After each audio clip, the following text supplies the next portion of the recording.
And we are back with another episode of the Badminton Experience. Welcome back to everyone listening or viewing.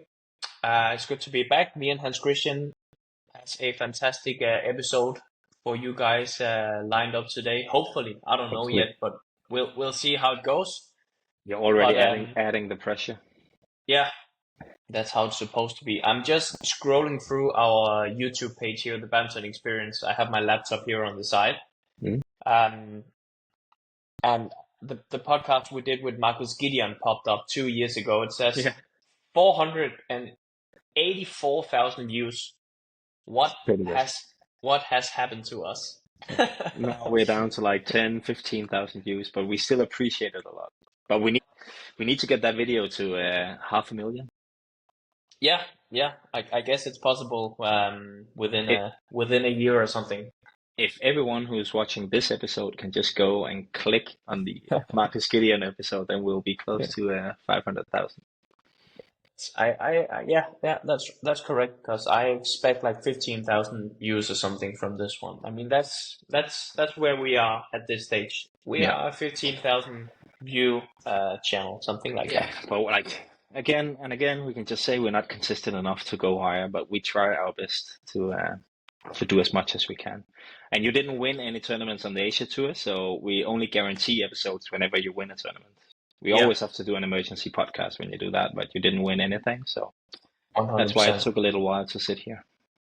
But nevertheless, here we are, and we just talked briefly about the topics for today's episode, and I think we can soon change name to the men's single experience instead of the badminton experience, because that is mainly what we are going to talk about. I know that you have one specific thing you want to talk about in the end from another category, but mostly it's going to be men's single. We just came from a busy schedule. A bunch of tournament has been played the last 1.5 month, if you count in the Thomas Cup and Uber Cup as well. But yeah, a lot has happened. We have a new world number one. We have some players who has been under delivering a little bit, and some guys who has been performing very well. So as always, men's single is at a point where it's super interesting. Players are like switching, like who does well and who doesn't, and it's like up and down all the time. So it's going to be interesting. I think it makes sense that we go a little bit more into depth with the men's singles, because, as you say, so much has happened. So if we have to cover all 5 categories, it will be like a 4 or 5 hour long podcast, and we don't have time for that. I don't think the viewers want to watch it. Maybe some do, but instead of just going easily over every single category, let's go more in depth with the one we love and care the most about. We have to admit that. Yeah, we have to admit no that. surprise. I mean, one former men's single player in you and one current men's single player in me, so it's only natural. We love the other categories as well. I love to watch them, but as you mentioned, it would be a 5-hour podcast, and we do not have the time. So we just start with hearing a little bit about your experience from that block of tournaments. So you played how many of the tournaments? I played everything except Australia, except Australia. So yeah, sure, I can take you through my trip. Once again, one of the longer trips for me to Asia. I was out there for 7 weeks. It ended up being starting out with the Thomas Cup in China, in Chengdu. I'm actually rocking here some Victor merch from Chengdu. Nice. You know, it was the city of the panda. Yeah, I know. I saw all the like the decor in the arena was with pandas as well. So I looked it up. I didn't know it was the city of the panda, but I saw Christie also said something in an interview about it being the city of the panda. And I actually found out that in the Copenhagen Zoo we have 2 pandas, and they are also from Chengdu. Yeah, and they are ridiculously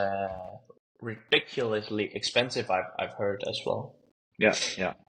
Like they rent the pandas or something, and it costs a lot. Yeah, and it's only for a few years, but some years, and then you have to give them back. They use it as like I think they call it the panda diplomacy, because they use it if you have like good diplomacy between China and Denmark, and then you can get the right to actually rent them. So you can't decide for yourself. You have to actually have good relationship with China to do it.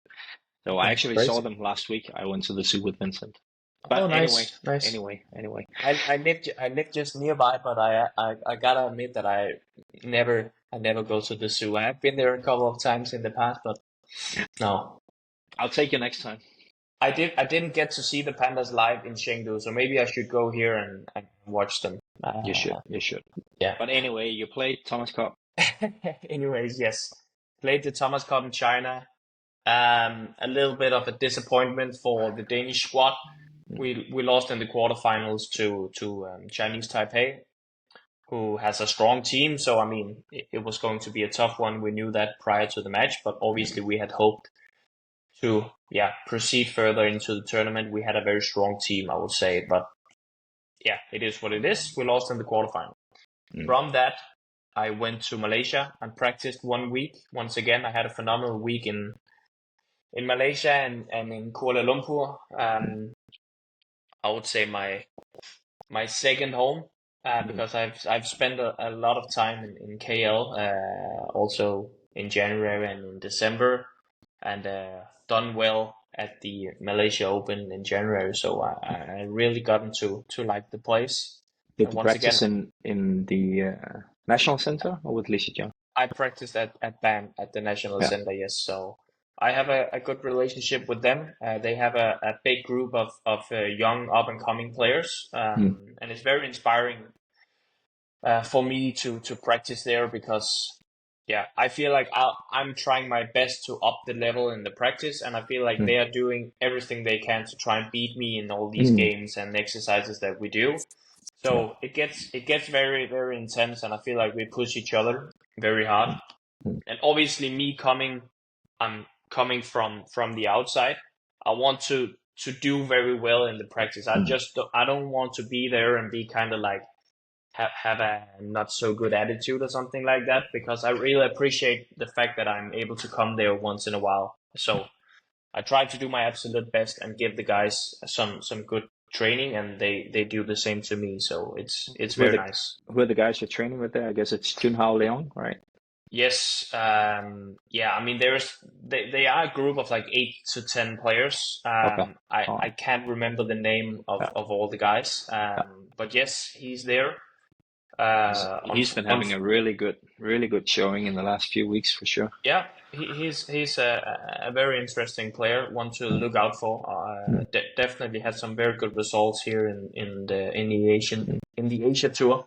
Yeah, defeated both Ginting in Singapore, right, and also defeated Jonatan in Indonesia. Yeah, true. So he's been on a good run.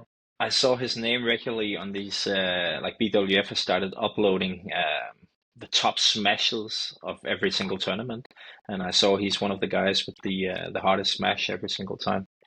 Yeah, I mean, when I've been practicing with him, I haven't really been thinking that much about that he has like a very, very hard smash. Yeah. I know he's very fast, that's for sure.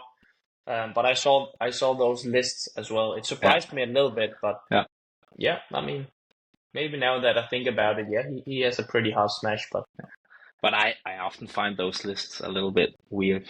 Like, also, since that I'm not on the list, never. Yeah, exactly. No, there must be something very wrong with it. I think it's the one thing you see the most in the comments on the like Danish Facebook sites and stuff when they post anything about your matches. It's like, why doesn't he have a smash? I mean, I found out that my racket is a little bit lighter than most other players. I was always under the assumption that my racket was a little bit heavy in the head. Okay. Which I would say is beneficial if you want to produce power in the smash.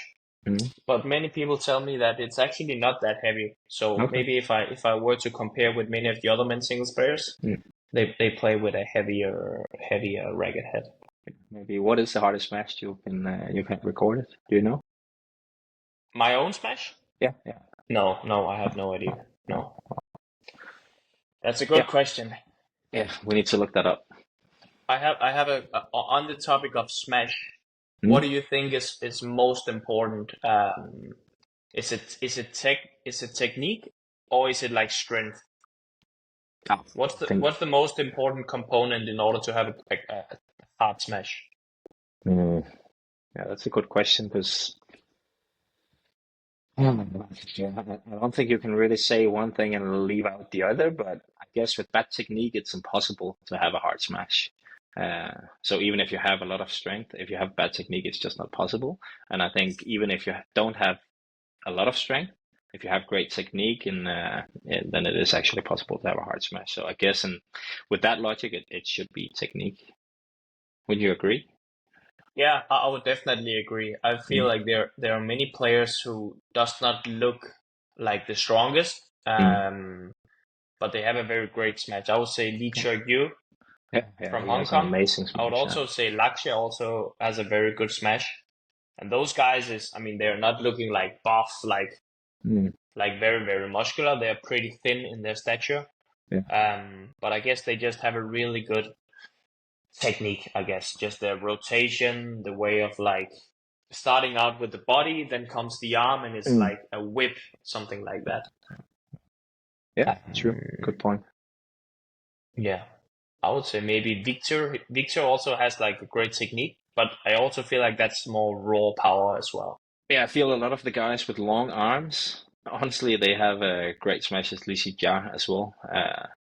And I think even a guy like Carsten Mogensen, who's not playing anymore, but he also used to have a really good smash. And I feel it's more like because of his long arms than it's like and good technique than it's pure power and strength. I feel like it's something about being very relaxed. I mean, even though you aim for as much power as possible, Mm, if that's your intention once you start the smash, mm, it's not as good as if you have the mindset of like, okay, I'm trying 95% mm. instead of like I'm going 100% on this one. I mean, Yeah, you need that bit of like have a loose arm, a loose grip or something like that so that you can really like, yeah, yeah, I don't know. yeah. Completely agree. My best If comparison is like a whip. yeah, Like in the very end, yeah. you That's yeah. a good comparison, and I think it's very true. If you tighten up too much, you're going to lose your power. You have to tighten up at the very right moment, which is right when you have impact with the shuttle, right? And Also, that's it becomes very visible to the opponent what you're mm, trying to do if you yeah, just show the smash right away. that's why you're the master. Exactly. Yeah. Yeah. Anyway, That's oh, why okay. sometimes my smashes actually work. It's not I because don't of the think power. It's because I try to hide it. I don't think you have a bad smash at all.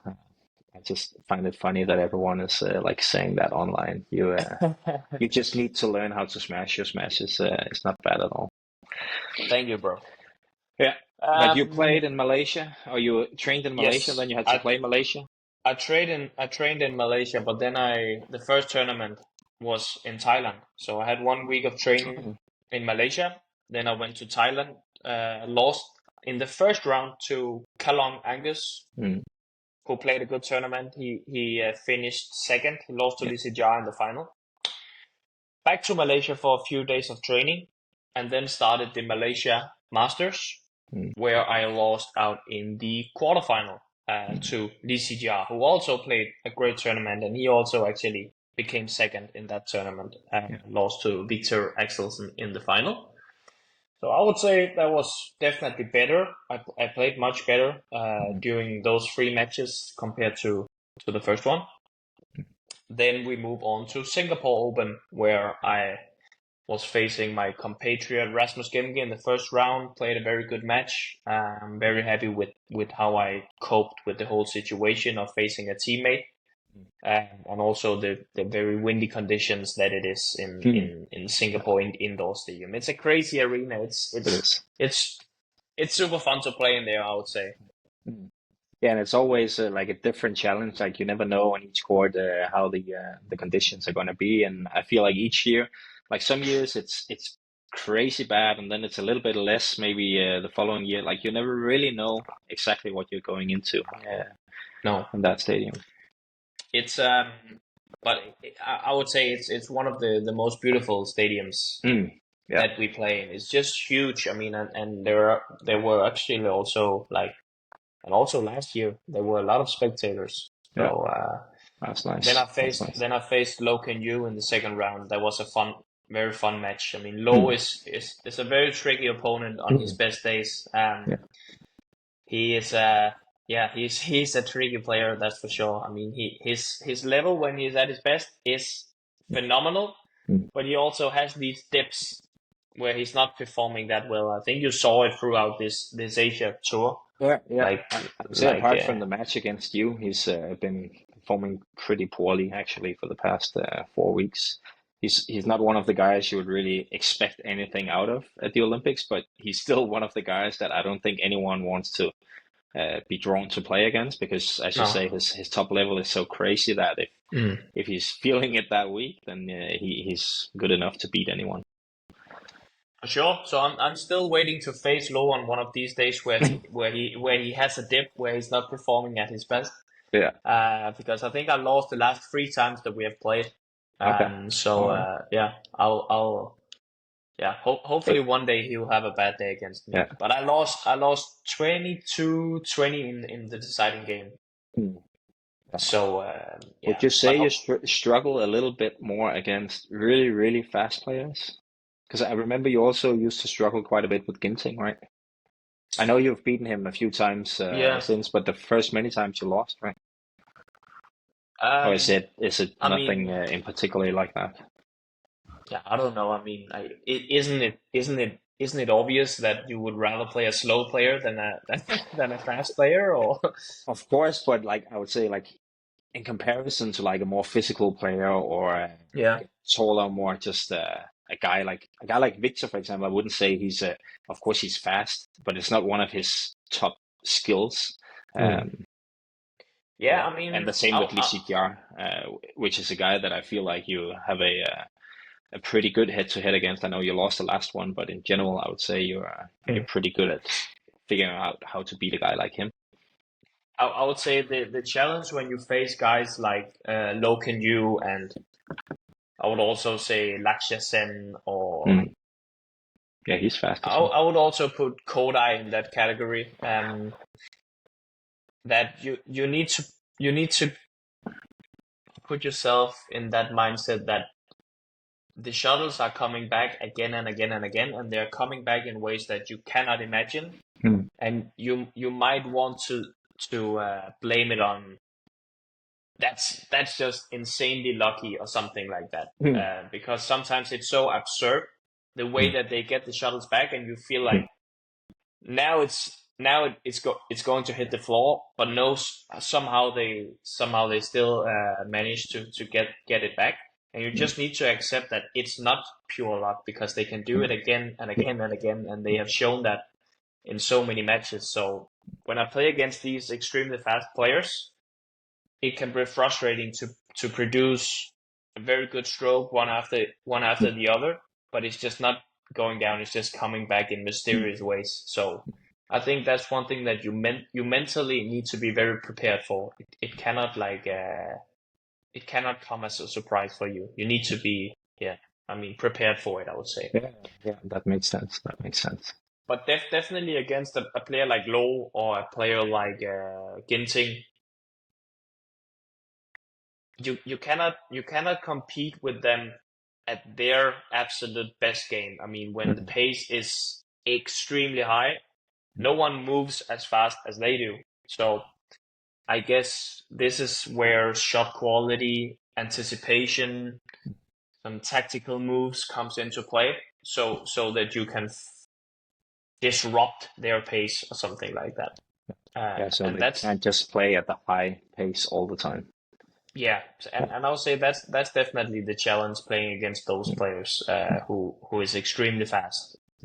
But it's fun. No, I enjoy the matches with these players, and especially the matches that I've played with Low. Mm. It's always very, very, very challenging. And it was a fun experience to face him on his home soil in Singapore, and play such a close match, and the people in the crowd were definitely getting involved, and yeah, that was super fun. Same with playing Lixijar on his home soil. Yeah. The week prior, like coming into these matches where everyone wants you to lose and you're kind of Yeah. like the villain. it's very fun. Obviously it's also nice to have like the crowd backing you, but yeah, this is just a different one. It's just fun to play those matches where all the focus is also on your court. So obviously, in a match against Low in Singapore, even though there's matches on the other courts as well, all the focus will be on his match, and it's just, yeah, I know that as well. It's just a nice feeling to be on the court where you can feel that everyone is watching, everyone is engaged in the match, and it just brings, basically, I would say, brings out the best in us usually. 100%. Unless you're really getting your ass kicked, it Yeah, can be a tough true. experience. It can be That's a true. tough one. That's But true. anyways, I lost to Lo Can You in Singapore. He played a great match. I think I did fine as well. It was a fun Mm, one in the crazy conditions. I gotta say as well, I really, really like Singapore. What mm, a phenomenal place it is. Very, very spectacular place. mm, Well, anyways, we moved on to the last stop for me on this tour, which was Indonesia Open, the big one, mm. the Super 1000 tournament. So Must have yeah, went into that tournament a little bit frustrated or a little bit disappointed. I would guess that a first round, second round, and a quarterfinal was not really what you were hoping for in the first 3 weeks going into that. no, definitely 100%. What I really tried to do was every single time I faced these disappointments Mm, was to try and stay really calm and remind myself that this is this is the one. This is mm, the all these other events. It's been warm up. It's mm, been getting in the grind. yeah, This is the one. So I really try to think like that mm, and learn from the mistakes I had made in the previous tournaments, yeah, but don't. I didn't want it to let them bother me too much, so that I went into Indonesia Open with a lot of frustrations or anything like that. So yeah, that was really my mentality. I tried to, I don't know, trick my brain a little bit, mm, tell some lies yeah, to myself, like don't worry about that. This is what it's all about, and kind of like it is what it's all about because those are the biggest events. So that those are the most fun. I mean, the yeah. most prize money, the most ranking points, so But it the still most makes sense prestige. that you have to in some way lie to yourself a little bit because losing matches, it affects your confidence no matter what. Like even if it's not the highest priority tournament or anything, like always when you're a competitor like you are, losing matches will of course affect your mind in some way. So in that way, it makes sense that you're trying to sort of trick yourself into not letting it affect you at least. But I will say though that I have become very, very good at dealing with these losses. I mean, Mm, I'm very frustrated afterwards, obviously, in the next few hours or maybe the next few days.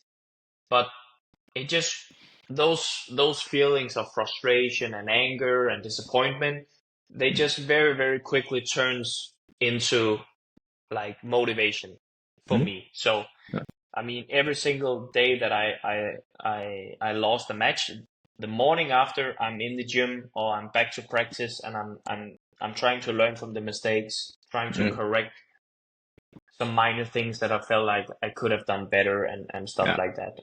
Uh, And I guess you succeeded in doing so because you did pretty well in Indonesia.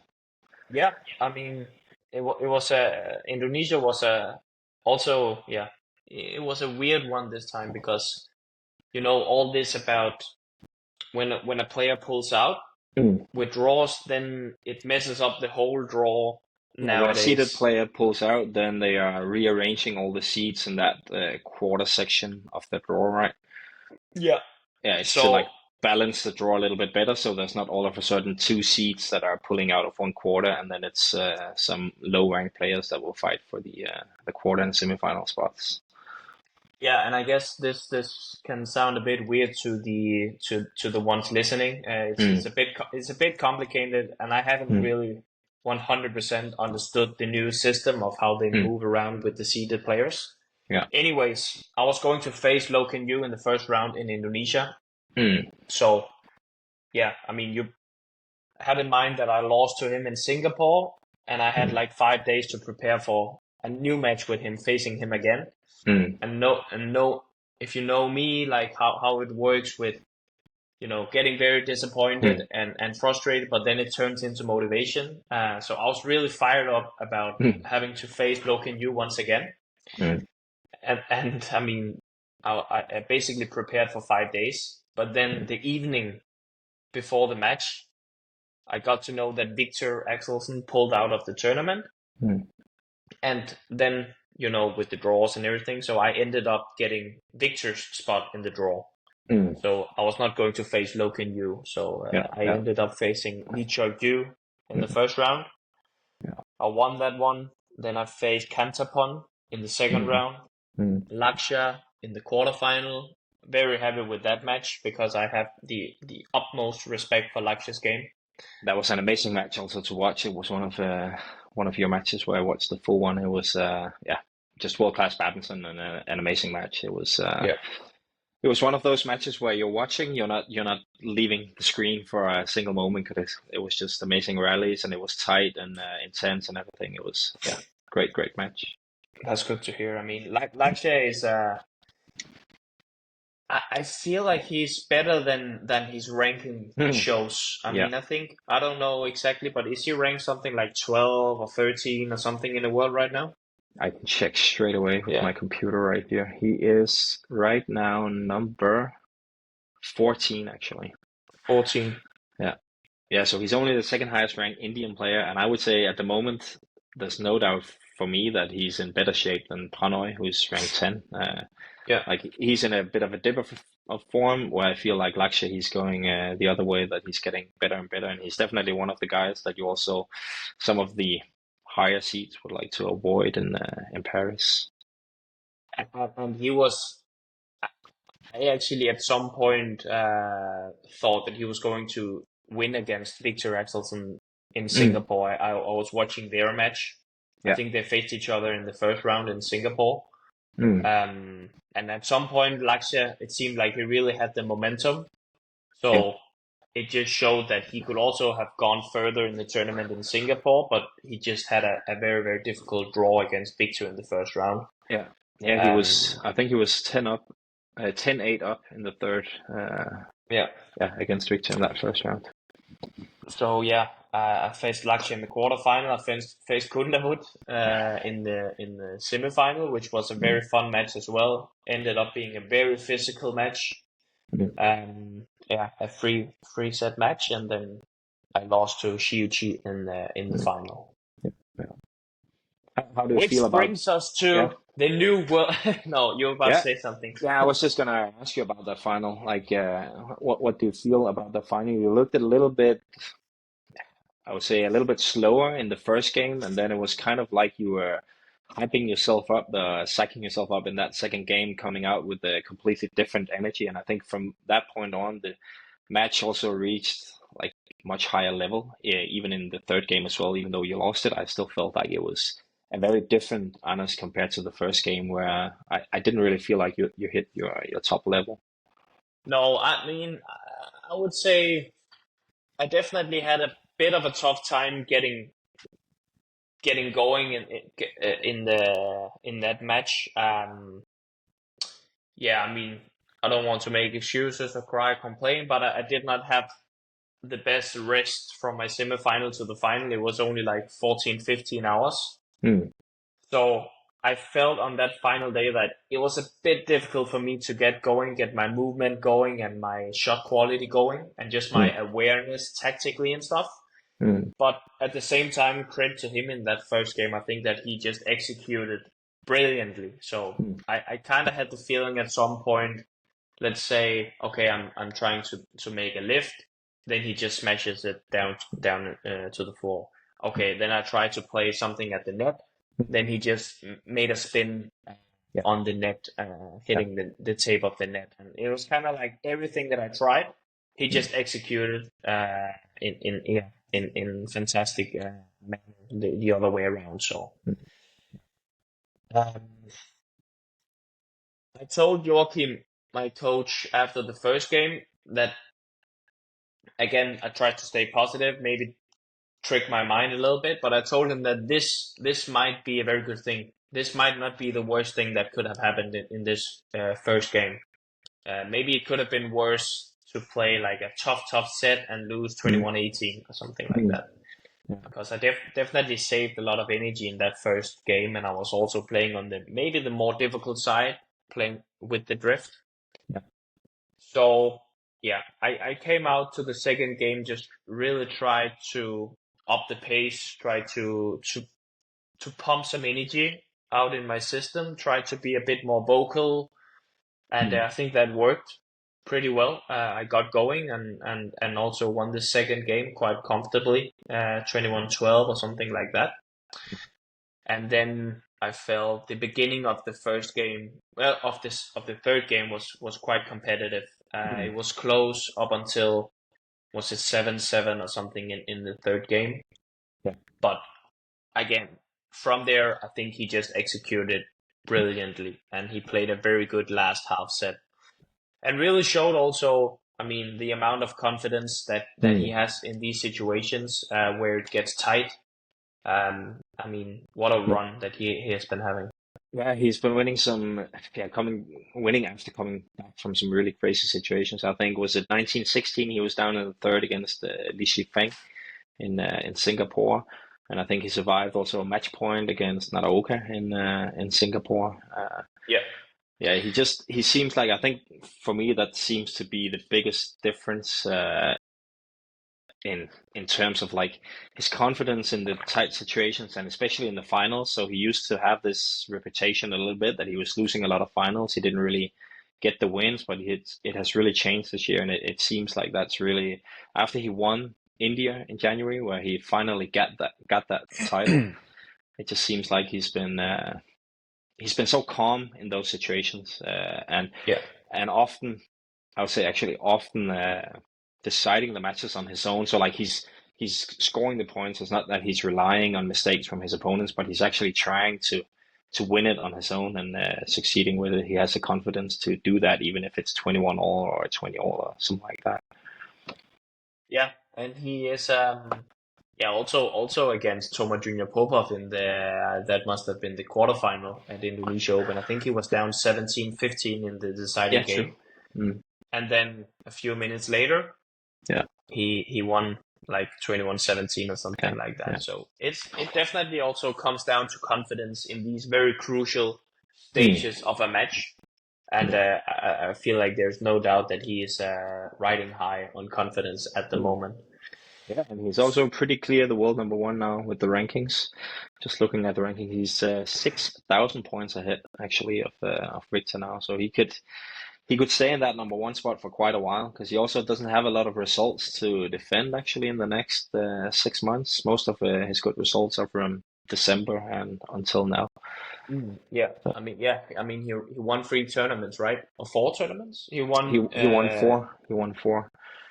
He won India, he won French, he won Singapore and Indonesia.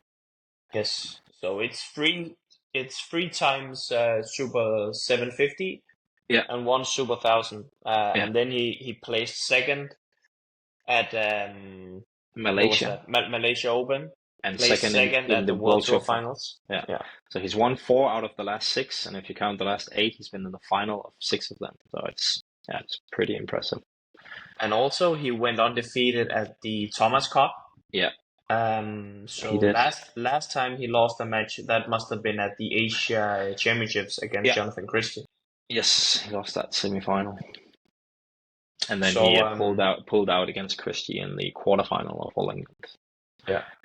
So it's he's the world number one. Definitely well deserved that he is the world number one. And I think we had this discussion in some prior episode, like who is really the world number one at the moment? Is it still Victor, even though he did not win tournaments, or is it maybe Christie, or is it Shi Yuqi? But I mean, at this point, there's no doubt that he is the world number one at the moment. Do you remember the exact amount of weeks that Victor stayed at the world number one spot? I'm pretty sure it's 132 weeks. Okay, and that was, if I'm not mistaken, just 9 weeks from reaching the longest streak ever or something. Yeah, I think that's correct. I'm not sure if it's exactly 9 weeks, but it's something in that range. He was very close of reaching it.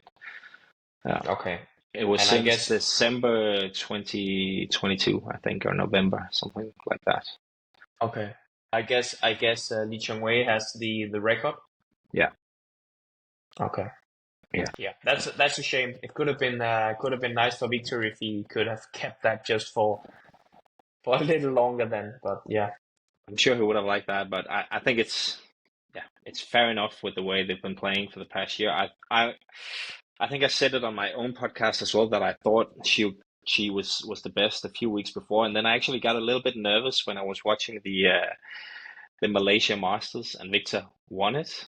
I was feeling like, okay, maybe he's coming back now to his best, and yeah, he could take back or regain or keep that first spot, because I think for quite some time it's been pretty clear that after Indonesia Open there would be a big chance that he could lose the number one spot because he had to defend a title from last year. He actually won 3 years in a row. But yeah, unfortunately he got injured again, so we didn't really get this showdown between him and Shi Yuqi in Indonesia. That would have been cool to see. Yeah, that could have definitely been fun. But I mean, about Victor, he also went undefeated in these few tournaments. He won the Malaysia Open, Yeah, true. the Malaysia Masters, and then he won the first 3 matches in Singapore before he pulled out. So I mean, it almost, I mean, it should be a confidence booster for him as well. Yeah, I would say. could be. Yeah, it's going to be interesting to see what kind of shape he will show up with at the Paris Games, depending on how well he's going to do with the injuries and everything. Yeah, I mean, there's so many questions about the Olympic Games, and it's really fun that it's getting closer. I mean, different players are performing at different times. It's been like that for the past year. It's going to be very interesting. There's a lot of dark horses. There's a lot of players that you don't want to get in your group who's not in the seats. Yeah, it's going to be great fun. Just a question about Shi Yuqi. What do you feel has changed with him? I mean, from, let's say, a few years back, where if he was facing Victor, I mean, you had the feeling that he had no chance, basically, and he lost. I guess he also lost, like, I don't know, 10 times in a row when he faced Victor. But now you kind of get the feeling that his stamina is better, or his I think that's one of concentration, or what is for it? me, that's one of the key elements, that he now has the belief that he can keep on going for long enough to actually score the points against Victor. I felt like in the past he would struggle to score points, and because of that he would kind of like try to go too hard for the lines and stuff like that and make mistakes. So it kind of looked like he didn't really trust that, okay, I can hit 4, 5, 6, 7 times in a row and accept that, and then I will actually get it on the floor. Where now it's kind of like he doesn't really care how hard he has to work against Victor. He trusts that he will score the points, because I really feel like his best game is for sure still when he's aggressive and when he's in offense. It's not that his defense is bad in any way, for sure it's not. But his net game, I feel like, is, I don't know if he's the best in the world, but he's for sure one of the best in the world at the net, playing so tight. And he's so fast at the net, so he's very good at setting up his attacking opportunities. And I feel he's, compared to Victor, much more successful in terms of scoring points against him than he was in the past. Maybe it also has to do with Victor not being as consistent in his defense as he was before. I think he's dropped a little bit in that regard, that he looks like he makes a few more mistakes in his defense and he's not trusting it as much as he did before. So I think it's a mixture of those things, but I definitely feel like his stamina and his belief that he can keep going and it will be enough has changed. And I felt like it changed when he beat Victor in the World Tour Finals in the group stage, because that was also a physically tough match, but he actually, he ended up winning it, and he showed himself that it was possible. I know he lost the final later on to him, but that is where I felt like it changed, and he then proved again in Malaysia a few weeks later that he could beat Victor. Yeah, I mean, you might be right. I also had that feeling back in the days. Like he was trying a lot of things in the beginning of the Mm, matches. It mm, did not work out for him. He wasn't able to get through Victor's defense, mm. and then he lost the plot, Yeah, and completely. he lost the belief that he was Mm, actually able to do it. And I mm, mean, sometimes even though he has been losing like 10 times in a row to mm, a certain player, you just need that one time, like really, like finding out that it is actually possible, and mm, then you are like a whole new player because mm, of this, because your mindset changes a little bit, mm, that you figure out that you can actually get through it, even though it seems impossible at times. And I think we mm, saw the same thing with Victor versus Kento Momota. mm, Like he lost so many times in a row. I think it was 13 or 14 times that he lost to Kento Momota in a row. mm, But then he finally got through him at the mm. Denmark Open. And then the next few times that they played, Kento Momota, I mean, had no chance at all. I mean, True. they faced each other in a final in Malaysia. I don't know if it was Malaysia Open or Malaysia Masters, but Victor won. Like the score was like 21-4, 21-7 or something like Yeah, that. yeah, that was a crazy one. That was a crazy one. And that one in Denmark Open was still very tight, actually. I remember Victor was winning quite comfortably, and then Momota came back, and it actually looked like he was going to win it. But I'm sure you're right that that was a key moment in terms of the mentality for Victor, that he could believe that he could actually find ways to beat Momota. So Yeah, guys, listening out there, keep believing. yeah, true. Sometimes it seems impossible, Mm, but it's definitely never impossible. And if you get no, through it once, yeah, I mean, a whole new world will open that's deep. That's itself deep. in front of you. That's very deep. Yeah, yeah. That's I mean that's the deepest I can go in this episode. I think. Yeah. But I want to also touch on Christie, because you mentioned him before.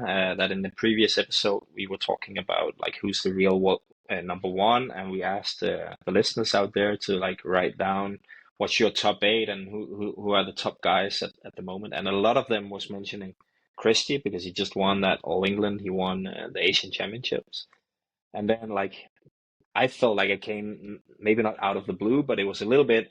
Know that all of a sudden he was one of the guys to see as the number one. And now, again, completely out of the blue, he's losing first round in Singapore, and then again first round in Indonesia. I don't know. Did you watch any of his matches in those two tournaments?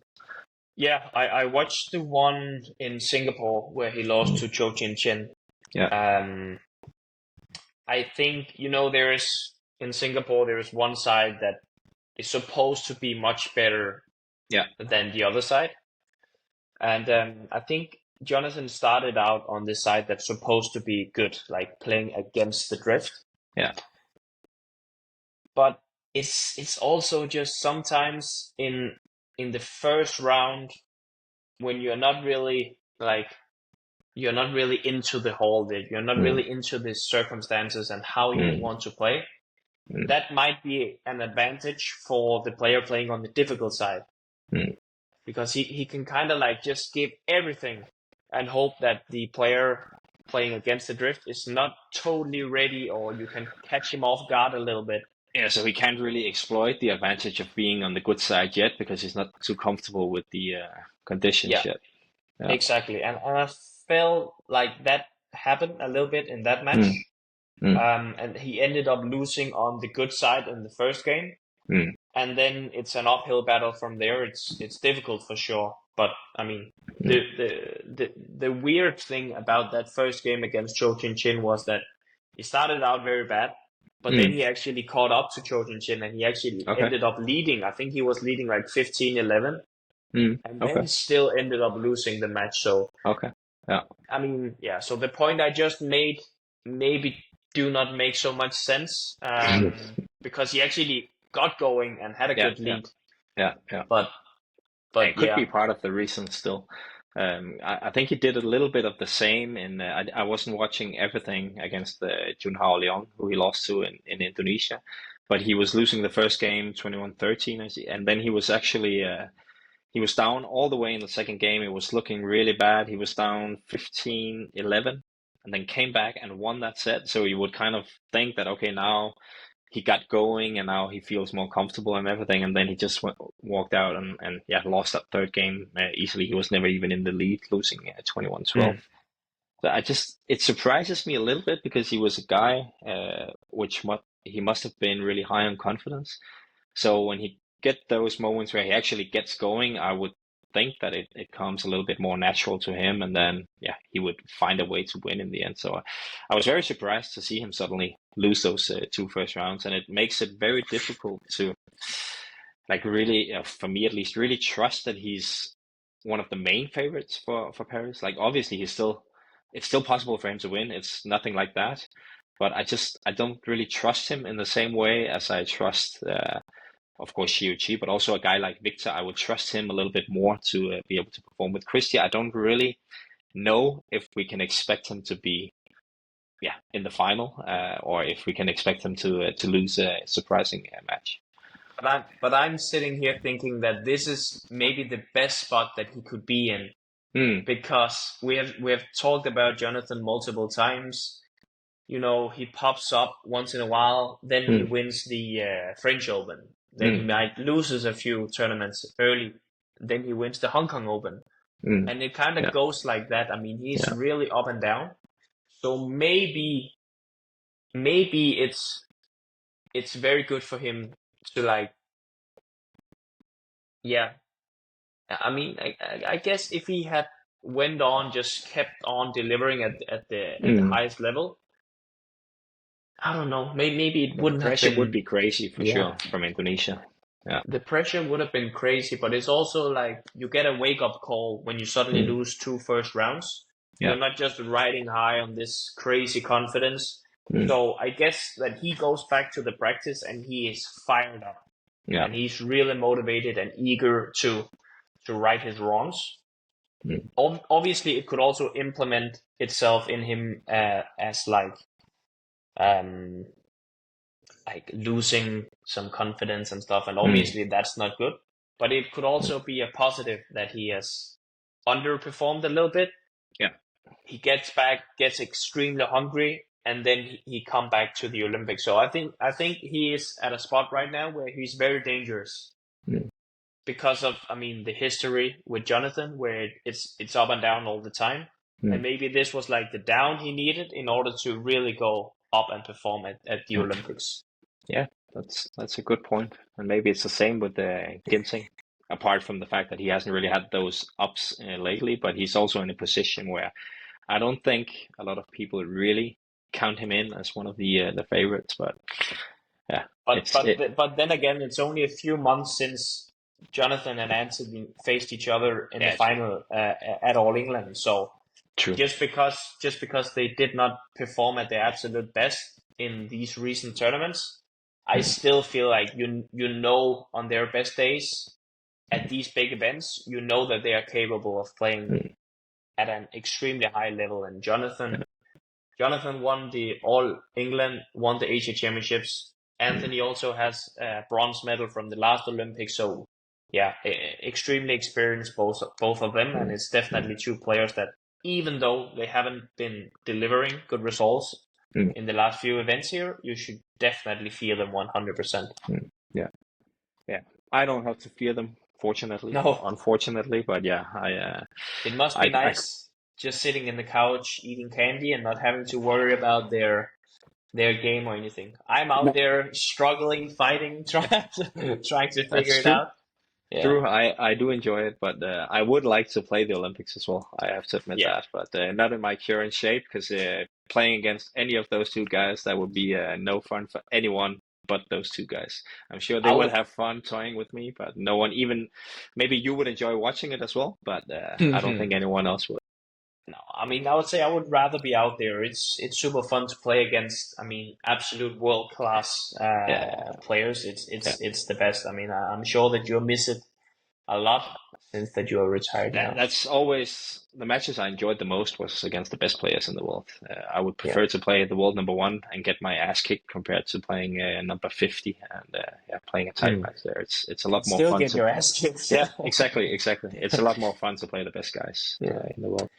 But in general, now we mentioned Jonathan and Anthony, but in general, Mm. it was a tough one for Indonesia at this Mm.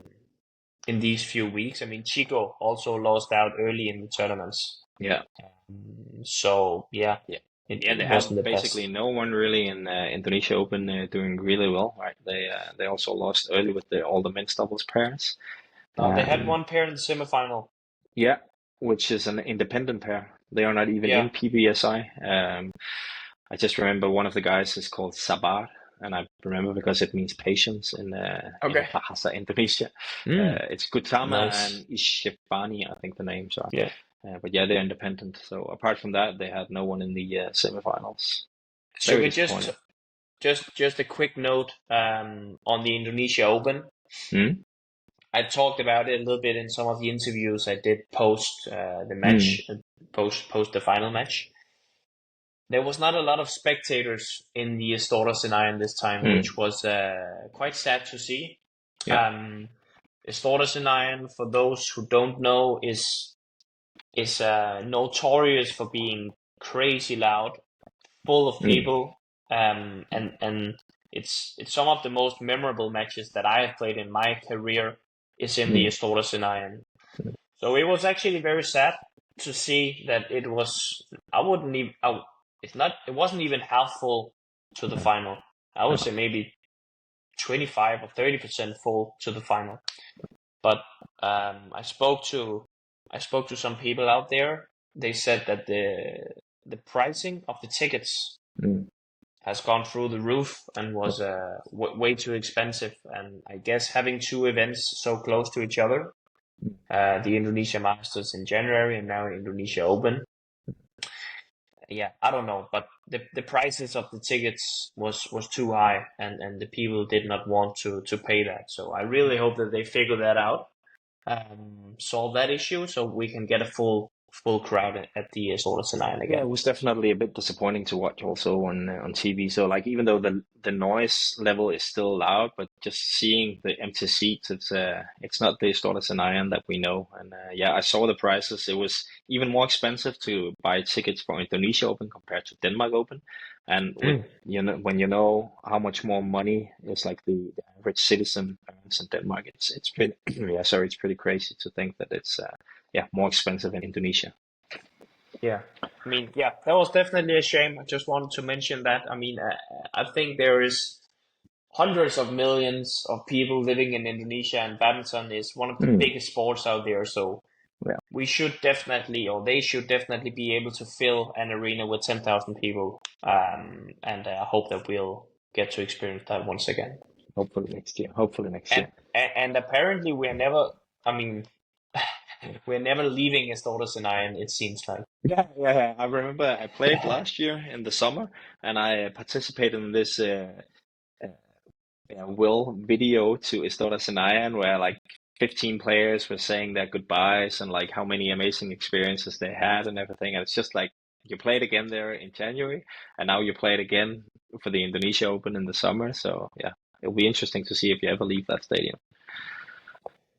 Yeah, 100%. I Yeah, have just one last player that I feel like we need to touch on in the men's yeah, singles yeah, category, and yeah. that is definitely Lee Jar from Malaysia, who has had a great run in these tournaments. He won the first one, which was the Thailand Open, and then he won the last one, the Australia Open, and Mm, also reached the final in Malaysia. So mm. Yeah, pretty good that's run, and he played some very good badminton, I would say. So yeah, yeah. he's If he shows up with confidence in Paris and he plays relaxed, then he's definitely one of the guys that you need to keep an eye on for the medals. And yeah, for sure not one of the guys that anyone wants to be drawn up against. Um, but he's also one of those guys where you never really know. So you could no. also see him like just not be in the right mood, and then yeah, he can lose to someone you don't really expect. But he must have taken a lot of confidence out of those yeah, four tournaments. I think he pulled out of didn't he pull out of Singapore. Singapore? Yeah. Singapore, So he yes. played Yeah. four tournaments and made the final in three of them. That's pretty impressive. Yeah. What And yeah, did you he's a see? friend of the podcast, so we had to mention him. It's good that you brought him up.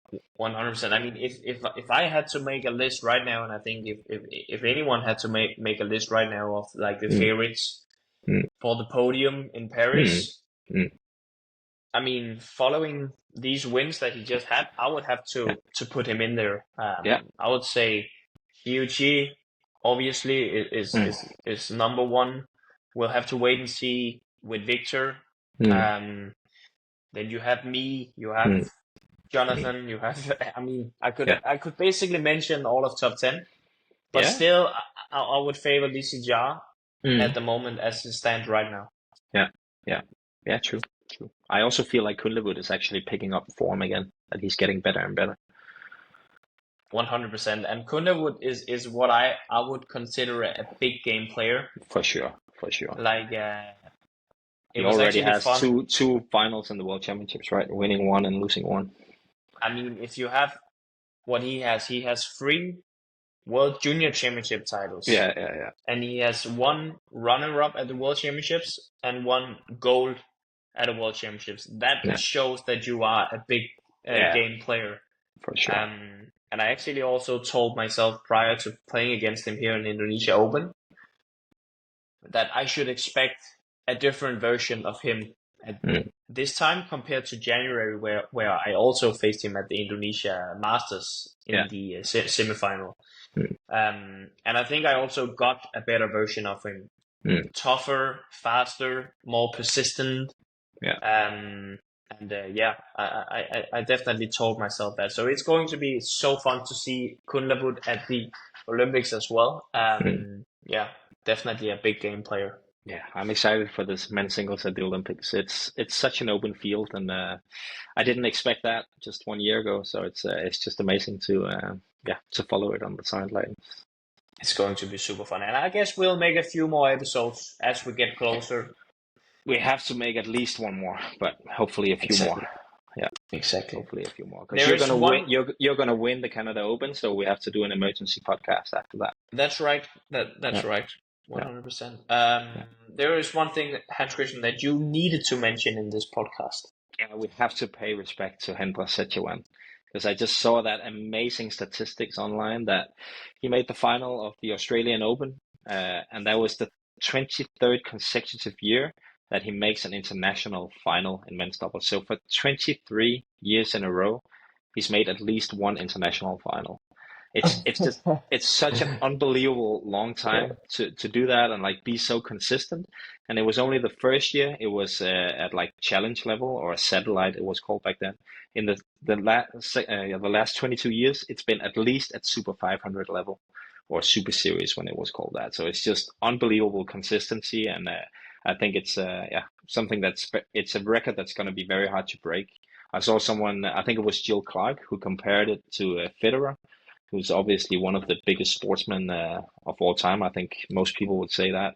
And he only made the final of a tournament 20 years in a row. So even compared to him, it's a pretty special feat from Setiawan. So we need to pay respect to him. He's unbelievable. And of course, Asan as well. But unbelievable feat from those guys. It's crazy. And also have in mind that it's not only been like one final every year. I mean, many of the years he has been dominating or reaching several finals and won multiple tournaments every single year. And how many? It's crazy. Did he win the Olympics just once?